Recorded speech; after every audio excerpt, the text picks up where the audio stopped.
Israel மற்றும் Iran நாடுகளுக்கு இடையில என்ன பிரச்சனை? இஸ்ரேல் என்ற நாடு எப்படி உருவானது? எதனால இஸ்ரேலுக்கும் அண்டை நாடுகளுக்கும் எப்போதும் பிரச்சனை நடக்குது? ஜெருசலேம் யாருக்கு சொந்தம்?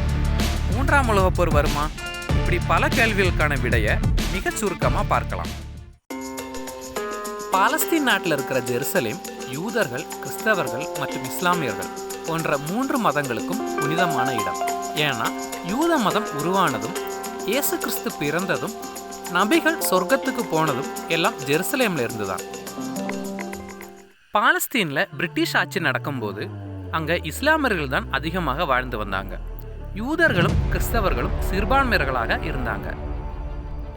உலகப் போர்கள் நடந்தப்போ உலகம் முழுவதும் வாழ்ந்த யூதர்கள் பாலஸ்தீனுக்கு அடைக்கலம் வராங்க. அப்படி பாலஸ்தீன் நாட்டில் யூதர்களோட எண்ணிக்கை அதிகரிக்குது. பிரிட்டிஷ்காரர்கள் பாலஸ்தீன் நாட்டுக்கு சுதந்திரம் அறிவிக்கும் போது யூதர்கள் அவர்களுக்கு தனி நாடு வேணும்னு கேட்குறாங்க. அப்படித்தான் 1948 இஸ்ரேல்னு ஒரு நாடு உருவாகுது. அதன் பிறகு யூதர்களோட குடியேற்றம் அதிகரிக்குது. இஸ்ரேலுக்கும் பாலஸ்தீனுக்கும் சண்டையும் வருது. அப்படி பாலஸ்தீன் நாட்டோட 90% இஸ்ரேல் கட்டுப்பாட்டில் வருது. இதை எதிர்க்கிறனால தான் பாலஸ்தீனில் உள்ள ஹூதிஸ் மற்றும் ஹமாஸ் அமைப்பிற்கும் இஸ்ரேலுக்கும் அடிக்கடி சண்டை வருது. இது மட்டுமல்லாமல் பாலஸ்தீனுக்கு ஆதரவாக இருக்கிற எல்லா நாடுகள் மீதும் இஸ்ரேல் தாக்குதல் நடத்துகிறாங்க.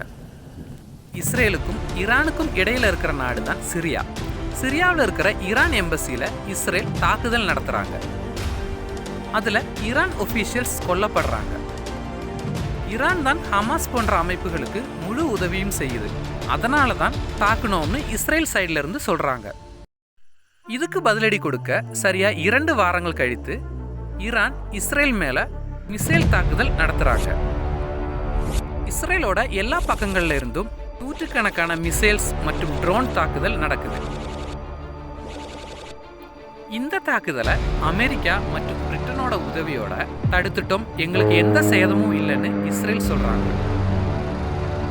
இப்போ இஸ்ரேல் ஈரானை தாக்குமா இல்லையா, இதைத்தான் உலகமே உற்று நோக்குது.